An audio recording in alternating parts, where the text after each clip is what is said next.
Bien, buenos días para todos y todas. En el día de hoy vamos a ver el módulo de la clase de las enfermedades tiroideas. Para eso vamos a hacer un breve repaso de lo que ya vieron en fisiología y en anatomía sobre lo que es la parte anátomo-fisiológica de la tiroides. Debemos recordar que la glándula tiroides está formada por dos lóbulos laterales más voluminosos que están conectados por un istmo central que es relativamente delgado y que se localiza habitualmente por debajo y delante de la laringe, como bien lo vemos aquí. En la misma se produce la síntesis de hormonas tiroides, como bien vimos en otras asignaturas, donde tenemos la producción de este tipo de hormonas, y como la tiroglobulina, que se producen diferentes hormonas y se liberan a lo que es circulación. Debemos recordar que la síntesis de esas hormonas, tanto tiroxina, T4, como trillodotironina, que es la T3, tienen lugar en estas glándulas tiroides como en el tejido periférico. Para la síntesis de la misma se requieren de 4 elementos que son esenciales. Uno es el iodo, otro es el agua oxigenado, peróxido de hidrógeno, por otro lado la tiroglobulina, que era la TG, y la tiroperoxidasa. La regulación de la síntesis de estas hormonas está controlada, debemos recordar, por el hipotálamo, mediante la liberación de TRH, que actúa sobre la hipófisis, ocasionando la secreción de TSH por parte de esta última. Es importante recordar el mecanismo de acción de las hormonas tiroides y que está relacionado en lo que es la unión y activación de receptores nucleares. Es decir, este tipo de hormonas lo que hacen es unirse y activar receptores nucleares, modificando la transcripción de algunos genes, ¿sí? Acá tenemos varios de ellos y varias de sus actividades, pero ese es su modo de acción. Después debemos recordar lo que es la retroalimentación negativa, y cómo esta se produce, ¿sí? Teníamos, como bien dijimos, el eje hipotálamo-hipófisis, y en este caso tiroides, donde hay liberación de TRH por el caso del hipotálamo, que estimula la liberación de TSH por la hipófisis y que genera la síntesis y la liberación de la T3 y la T4, que a su vez generan un feedback negativo sobre estos dos órganos blancos para modular su propia respuesta y su propia síntesis, ¿sí?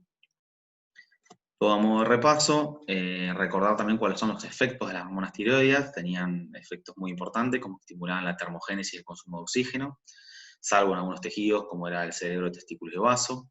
Había efectos inotrópicos y cronotrópicos positivos, incrementando frecuencia respiratoria.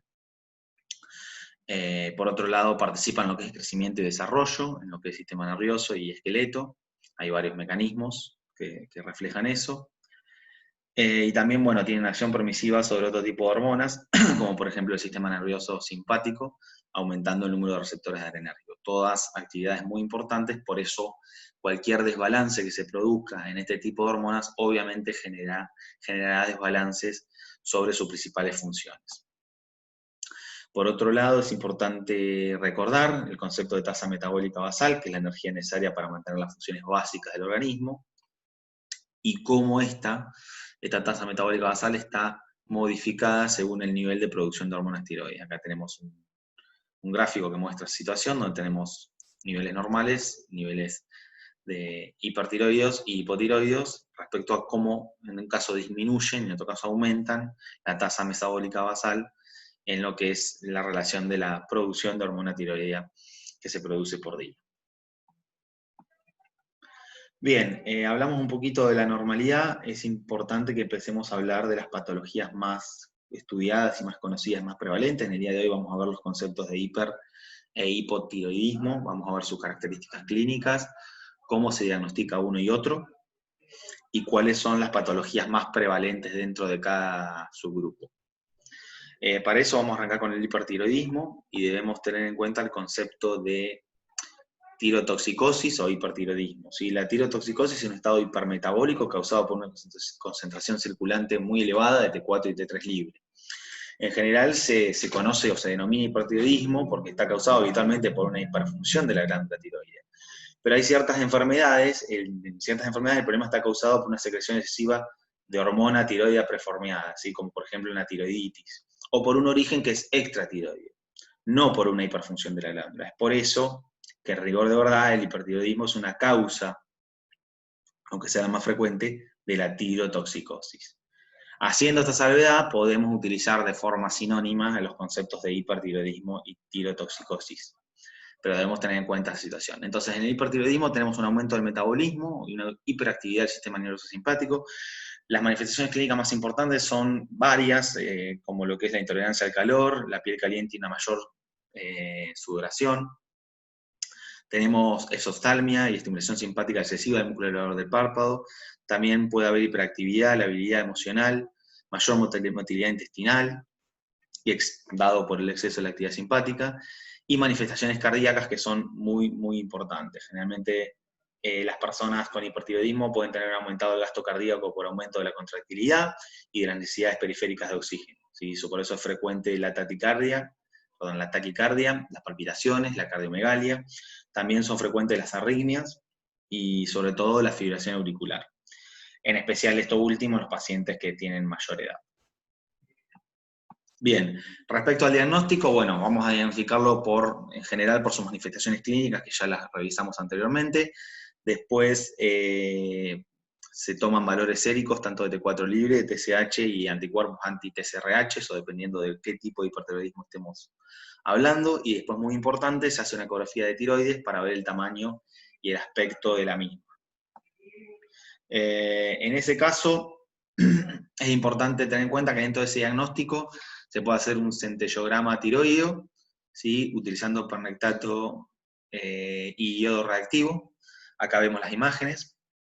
Es importante entender que el iodo es un precursor de la síntesis de hormonas tiroides, es parte de un sustrato que se utiliza para la síntesis de esta hormona, es por eso que la glándula tiroidea atrapa ese iodo y lo concentra en un índice hasta 100 veces por 1, ¿sí? En relación a lo que es el plasma.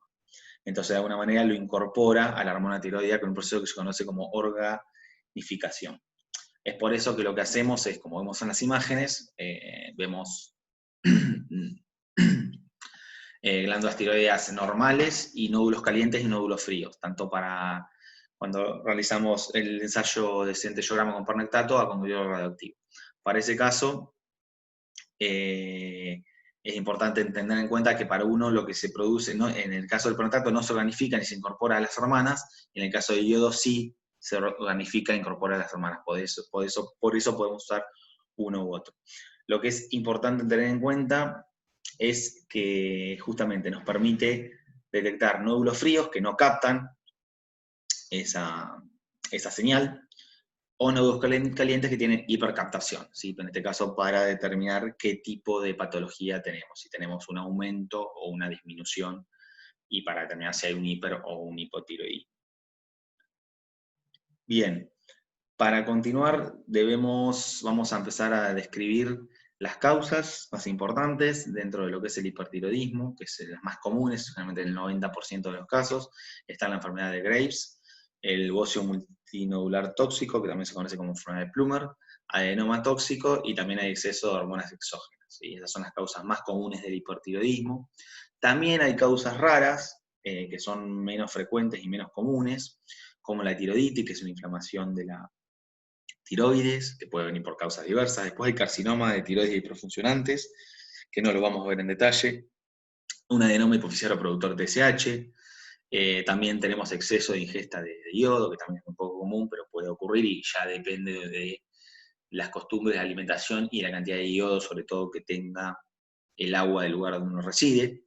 Y por otro lado también tenemos tejido tiroideo ectópico como otro tipo de causa de hipertiroidismo del tipo de las más raras. Bien, vamos a empezar a describir un poquito la enfermedad de Graves. En la enfermedad de Graves hay hiperplasia difusa e hipertrofia de la tiroides, que genera tirotoxicosis, oftalmopatía y dermopatía. ¿Sí? Graves publicó en 1835 sus observaciones sobre una enfermedad que estaba caracterizada por, como la describió él, por palpitaciones violentas y prolongadas en mujeres, asociadas a un aumento de tamaño de la glándula tiroidea. Bueno, con el correr del tiempo, la enfermedad de Graves se demostró que es la causa más frecuente de hipertiroidismo endógeno. Y se caracteriza por tener una triada clínica bien clara, ¿sí? Que es el hipertiroidismo por aumento de tamaño difuso, con hiperfunción de la tiroides que genera la tirotoxicosis. En segundo plano, la oftalmopatía infiltrativa, con exoftalmos secundarios. Y en tercer plano, la dermopatía infiltrativa, que está localizada en ocasiones en mesoderma pretibial, pero que está presente en una minoría de pacientes, ¿sí? Tenemos que tener en cuenta que la enfermedad de Graves se caracteriza por una alteración en la autotolerancia de los autoantígenos tiroides. Ahora vamos a ver en detalle ese mecanismo. Sobre todo, como bien indica acá, el del receptor TSH. Es por eso que la consecuencia de esa autotolerancia o falta de autotolerancia, en este caso hay una alteración de la autotolerancia, está generalmente vinculado con el receptor de TSH, y es por eso que se genera la formación de múltiples autoanticuerpos que obviamente generan una lesión o una lesión o una falta de interacción para lo que es el receptor de TSH y la TSH. Bien, comenté, es muy frecuente en mujeres, se habla del 7 al 10%, del 7 al 10, relación 10:1 entre mujeres y hombres, y el pico de incidencia entre los 20 y los 30 años. Aquí tenemos claramente las manifestaciones clínicas del bocio difuso, que se ve por aquí, luego vamos a definir bien qué es el bocio, pero ya vemos esa protuberancia de forma normal en la zona de la tiroides. Después tenemos la dermopatía infiltrativa localizada, que se conoce como mixedema pretibial, acá lo vemos, que se muestra un engrosamiento de lo que es la dermis por un depósito de diferentes mucopolisacáridos y por infiltración linfocitaria. Y en este caso, bueno, vemos otra manifestación clínica muy importante que se da generalmente en el 40% de los pacientes, que es la oftalmopatía infiltrativa con exoftalmia, ¿sí? Como vemos, característica de lo que se conocen como ojos saltones en la jerga popular. Esa oftalmopatía infiltrativa, lo que se ve es que el volumen del tejido conjuntivo retroorbitario y de los músculos extraoculares está aumentada por diversas causas.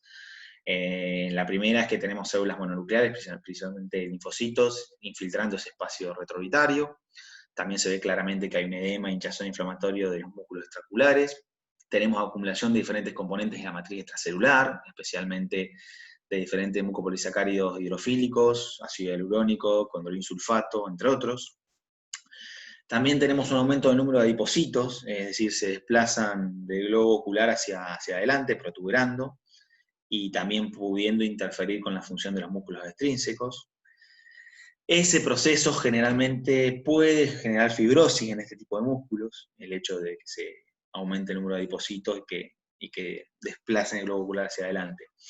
En este caso también tenemos lo que se conoce como, eso para describir la oftalmopatía, pero también tenemos una acrofaquia, que es raro, pero puede aparecer, que es una dermopatía también, que muestra un engrosamiento de lo que es la dermis por depósito también de mucopolisacáridos e infiltración linfocitaria. Bien, vimos las características clínicas que son bien marcadas, debemos tener en cuenta el diagnóstico, bueno, va a ser justamente por evidencia de estas manifestaciones clínicas, también se puede realizar por valores séricos, ¿sí? Tanto de T4 libre, de TSH, y realizar las mediciones de anticuerpos. Los anticuerpos principalmente que se miden son contra el receptor de TSH, por lo que vimos, porque la enfermedad esta de alteración de la autotolerancia se da principalmente contra el receptor de TSH, pero también se puede hacer contra la tiroglobulina o contra peroxisomas. Como verán en el centellograma tiroide, lo que se ve es la comparación de la normal con la hipertiroides, donde se ve claramente cómo esa concentración aumenta y está de alguna manera localizado. Esto nos va a servir para determinar diferencia con lo que es el bocio tóxico multimodular o con el adenoma. Bien, el tratamiento generalmente condice la adición de antitiroides que inhiban la captación de yodo, bueno, beta bloqueantes también, por todo lo que condice la situación cardiológica del paciente que ya revisamos, que se agrava con pacientes de edad avanzada. Bien, otro tipo de patología también muy común es el adenoma tóxico. Hay que tener en cuenta que clínica y morfológicamente pueden ser difíciles de distinguir este tipo de adenomas, por un lado con lo que son nódulos hiperplásicos y por otro lado lo que son carcinomas foliculares, que son menos frecuentes. No los vamos a ver en detalle, pero debemos tener en cuenta la situación.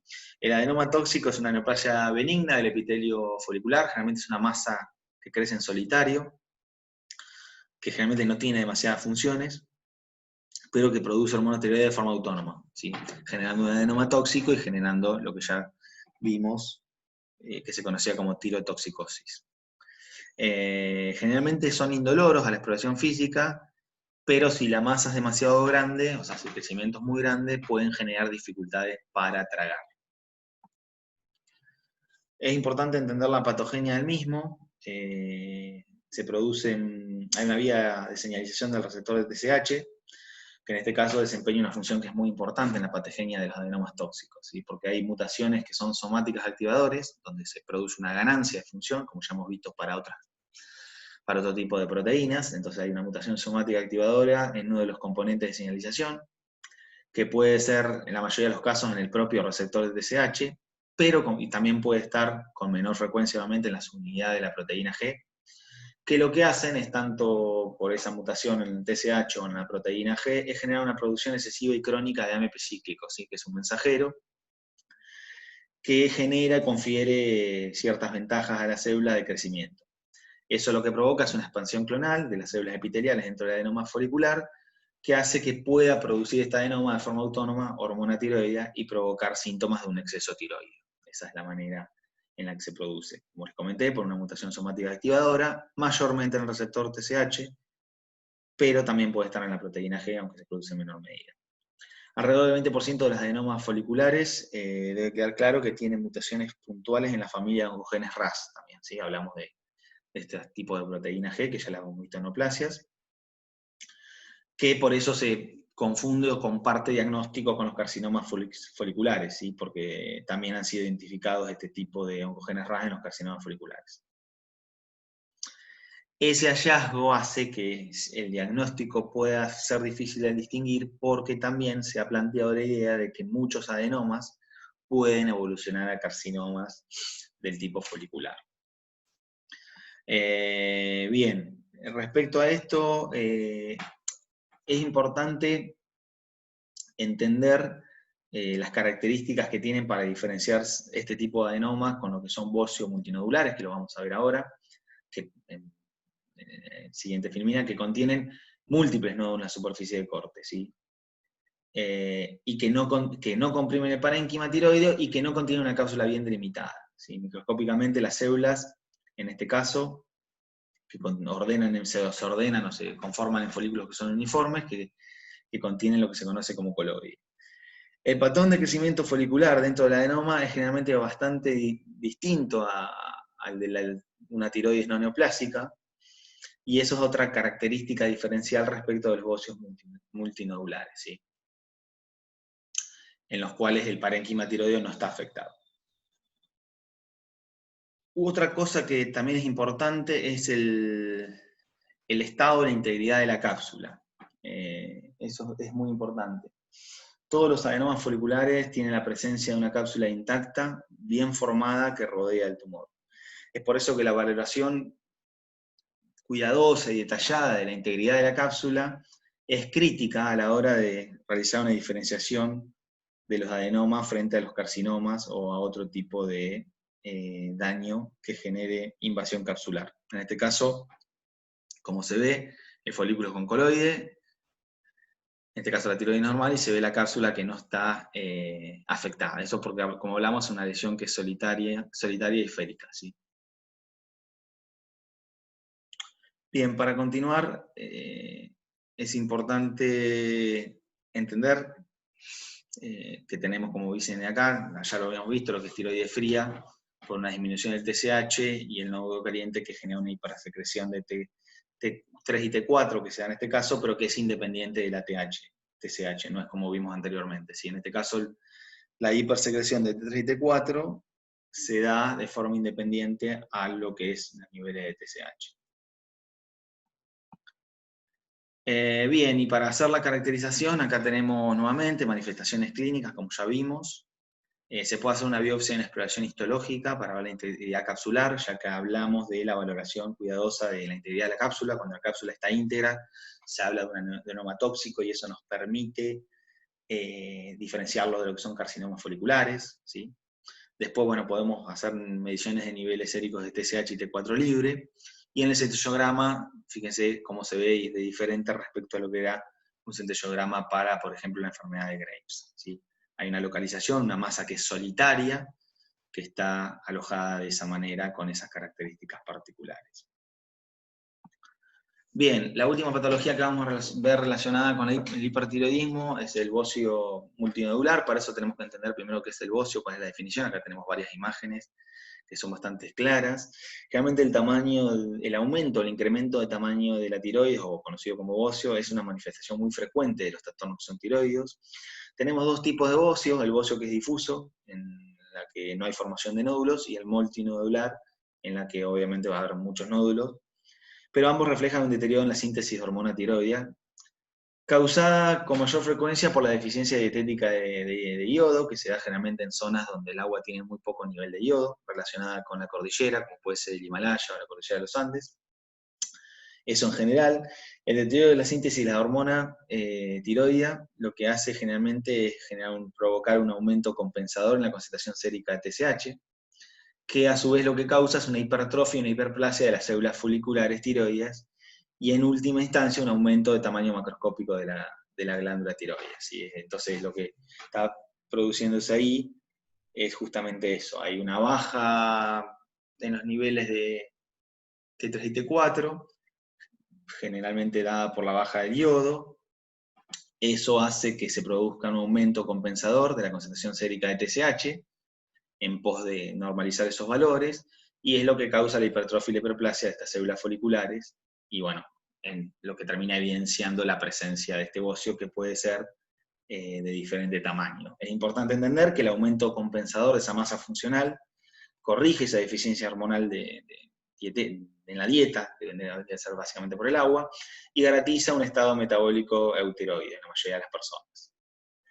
Ese incremento de tamaño, que es variable, es proporcional generalmente al grado y a la duración de la deficiencia de la hormona tiroidea. Eso también debemos tenerlo en claro. Y otra cosa que es importante entender, que casi todos los bocios que son simples, cuando evoluciona la patología, se convierten en bocios multinodulares, y que es lo que vamos a ver ahora. Arranca con un bocio simple, no tóxico, y termina con un bocio multinodular tóxico, ¿sí? El bocio multinodular tóxico produce un aumento de tamaño más extremo de lo que es la tiroides, y se confunde o puede confundirse con una neoplasia, con más frecuencia que cualquier otro tipo de patología tiroidea. Es importante entender que este bocio multinodular generalmente aparece por las diferencias que hay en las respuestas de las células foliculares a estímulos externos, como pasa con las hormonas tróficas. Algunas células de ese folículo tienen una ventaja de crecimiento, quizá que puede estar relacionado con anomalías genéticas e intrínsecas, y pueden originar clones de células proliferantes. Es importante entender también que, además de lo que es el efecto estético, el bocio, dependiendo de su tamaño, puede causar obstrucción de la vía respiratoria, puede generar problemas de disfagia, para deglutir y para tragar, y compresión de los vasos grandes en lo que es el cuello y la región superior del tórax. Esos son aspectos muy, muy importantes de este tipo de patología. También es importante entender que muchos de los pacientes son eutiroideos, ¿sí? Es decir, que tienen alteradas las hormonas, pero que no se pueden evidenciar manifestaciones clínicas, o pueden tener un hipertiroidismo subclínico, ¿sí? Que se identifica generalmente por una concentración baja de TSH. Y en otra minoría dentro de esos pacientes, como les dije, podría haber eutiroides, podría haber pacientes subclínicos solo con una baja de concentración de TSH. En una minoría dentro de esta patología, pero es una minoría que es considerable, puede aparecer un nódulo autónomo y producir el hipertiroidismo, que es lo que se conoce como bocio multinodular tóxico, ¿sí? Es decir, el agrandamiento de la tiroides, que se ve la apariencia como se ve aquí, con diversos nódulos calientes irregulares, que generan el bocio multinodular tóxico y producen el hipertiroidismo. Es muy característico cuando se hace una gamografía con radioiodo, que muestra una captación que es irregular de ese yodo, ¿sí? No es como vimos en Graves, ni como vimos en adenoma. Acá generalmente tenemos una captación que es irregular, puede incluir un nódulo autónomo caliente ocasional, pero generalmente se ve una mezcla de nódulos y de una captación del tipo irregular por esa situación, porque tenemos diversos tipos de nódulos, como se ve bien acá, en la característica, en la filmina, que se ven los diversos tipos de nódulos presentes por este desbalance normal y por este bocio multinodular tóxico. Entonces vimos 3 patologías que están de alguna manera englobadas en lo que es el concepto de hipertiroidismo, con sus características bastante claras cada una de ellas, la más prevalente de todas, que es la enfermedad de Graves, una patología de autoinmune. Luego vimos la presencia de diferentes adenomas que pueden generar producción autónoma de hormonas tiroideas, que son masas generalmente que crecen confinadas, que son fáciles de determinar. Y por último, el concepto de bocio, de bocio simple o no tóxico, y cómo este puede evolucionar a lo que es el bocio multinodular tóxico, que lo vimos recién, donde hay un agrandamiento de esta tiroides que presenta diversos tipos de nódulos. Es importante entender que hay un pasaje entre lo que es el bocio simple y el multinodular, que muchos de estos pacientes pueden ser eutiroides, como lo dije, o pueden tener un hipotiroidismo subclínico, donde solo vaya una baja de la TSH, pero hay una otra porción de pacientes que desarrollan este bocio multinodular tóxico de larga evolución, donde produce el hipertiroidismo y donde vemos claramente unos cambios en lo que es el perfil hormonal y que se ve claramente, como se ve aquí en la imagen, se pueden determinar por la gamografía con radiodiodo, donde vemos captaciones irregulares dadas por esas estructuras multinodulares que tiene esa tiroides. Bien, acá vemos otra imagen del diagnóstico, donde vemos el techograma y vemos esta característica que les dije, ven cómo se ven los nódulos bien marcados y esa captación que es irregular. Después, dependiendo, podemos hablar de las manifestaciones clínicas, que ya las vimos, en este caso la manifestación visual, que es muy clara, y también la medición de valores séricos, tanto de T4 libre como de TSH. Recordemos que puede haber pacientes subclínicos con una concentración baja de TSH, que también pueden ser determinados. Bien, una vez concluido esta parte, lo que vamos a hacer es hablar un poquito de aquellas patologías que están relacionadas con enfermedades del tipo del hipotiroidismo, ¿sí?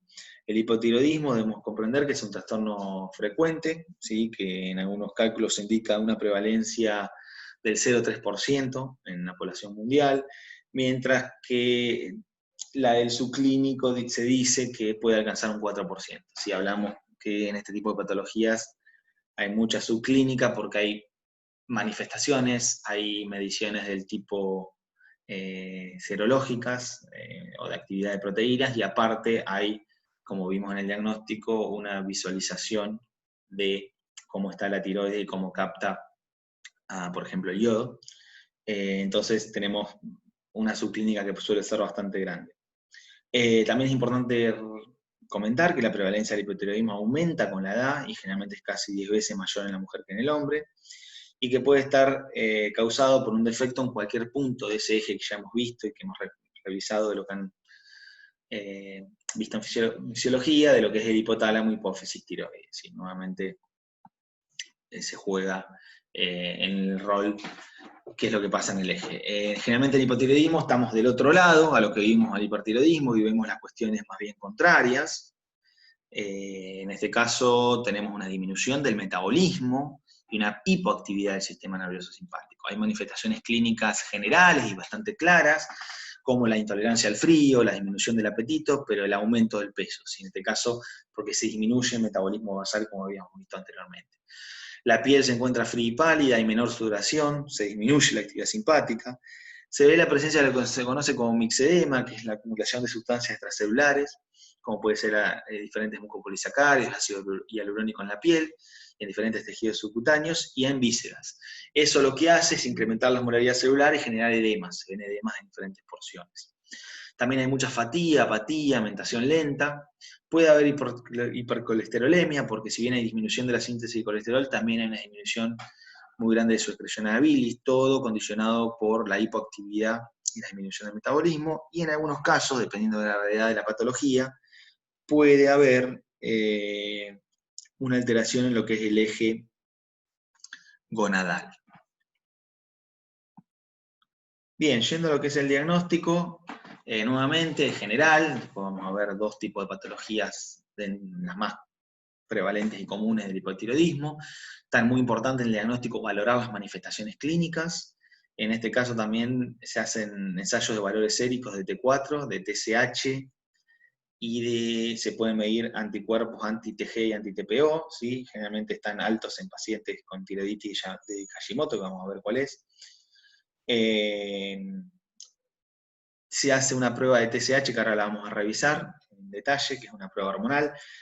Los exámenes de sangre también son muy importantes para saber, como ya vimos, determinar la cantidad de hormonas que son producidas tanto por la tiroides como por la hipófisis, y ver si tenemos una tiroides poco activa, o el nivel de hormona va a ser justamente bajo, o cómo está el nivel de TSH, si es elevado por una cáusula, o sea, por un problema de la glándula pituitaria o no. Bien, una parte del diagnóstico que es muy importante es el test de estimulación con TRH para este tipo de hipotiroidismo, donde se da TRH intravenosa en bolo y se produce la medición de la misma. La idea de esto es poder diferenciar si somos un paciente hipotiroideo, o si en ese caso, si el hipotiroidismo es primario o secundario. Para eso, recordemos que es importante entenderlo, tanto para hipo como para hipertiroidismo. Hicimos esa clasificación bien específica, pero se divide en lo que es primario y secundario, según si está causado por una anomalía tiroidea intrínseca o por una enfermedad hipofisiaria o hipotalámica, que sería la parte secundaria. Si cuando hablamos de primario es justamente una anomalía tiroidea intrínseca, y cuando hablamos de secundario estamos hablando de enfermedades o patologías que afectan a hipófisis o al hipotálamo.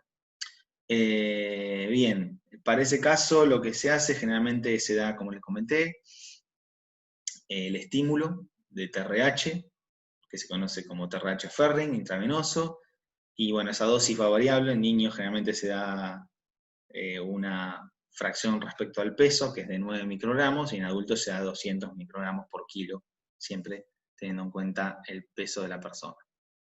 Pero como ven la imagen, nos permite determinar si hay un hipotiroidismo primario, si los valores son normales, como se ve en la imagen, o si hay un hipotiroidismo secundario que está generado por una patología que no es propia, por decirlo de alguna manera, o intrínseca de la tiroides. Las causas más comunes del hipotiroidismo, más del 90% de los casos, son la tiroiditis Hashimoto, que ahora vamos a ver en detalle. También tenemos el hipotiroidismo atrófico y los problemas que pueden surgir post-quirúrgico cuando hay ablación glandular, por tratamiento, por radioterapia de cabeza y cuello, por tratamientos con diferentes metales como el litio. Hay también otras causas que son más raras, como las fallas enzimáticas congénitas, el hipotiroidismo hipofisiario hipotalámico, que es raro, o por deficiencia de yodo en la dieta, que se conoce como bocio endémico. Generalmente la glándula trata de compensar esa falta de dieta aumentando, incrementando el tamaño, como ya vimos que podía producirse. Bien, la más importante es la tiroiditis linfocítica crónica o tiroiditis de Hashimoto, que es una insuficiencia gradual de lo que es la tiroides debido a una destrucción autoinmunitaria de esa glándula, ¿sí? Es muy importante entender eso, es la causa más frecuente de hipotiroidismo, siempre y cuando las concentraciones de yodo son suficientes, que vimos que generalmente eso ocurre así. Es muy prevalente entre los que es 45 y 65 años, pero puede aparecer también en niños, más frecuente en mujeres, se habla de 10 a 20, relación en 10 a 20 en 1 respecto a los hombres, y las pacientes con frecuencia tienen otras enfermedades autoinmunitarias, y aparte el hecho de tener esta enfermedad aumenta la prevalencia de padecer otro tipo de patologías autoinmunes. Generalmente puede darse cierto grado de hipotiroidismo, como vimos, y puede haber un agrandamiento no doloroso y simétrico y difuso. Es importante que exploremos y conozcamos en detalle la fisiopatología y el mecanismo de acción. Dijimos que era una enfermedad que era de autoinmune. Y bueno, el problema que tenemos es que hay una sensibilización de los linfocitos T, los CD4, frente a los antígenos tiroides, y hay una disminución progresiva de las células foliculares, y son reemplazadas gradualmente por lo que es la infiltración celular, todo lo que es el proceso de inflamación, de la infiltración celular monocelular, y por fibrosis. En ese caso tenemos este gráfico que lo explica muy bien, tenemos reacción de esos linfocitos TCD4, de estos linfocitos TCD4 frente a los antígenos tiroides, se produce una producción de citoquinas que promueve lo que es procesos inflamatorios de activación de macrófago, como ya vimos, conocemos el proceso bien de inflamación.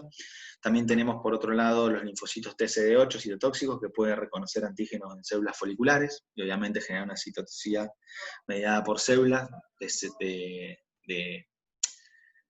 todo lo que es estructuras propias de la tiroides, y después tenemos uniones de anticuerpos antitiroideos, seguido por una citotoxicidad mediada por células citolíticas, como son natural killer, que también vimos en otro tipo de procesos. Todos estos tres mecanismos contribuyen a la depresión progresiva de células foliculares y a su reemplazo por células del tipo infiltrativas relacionadas con el proceso de inflamación.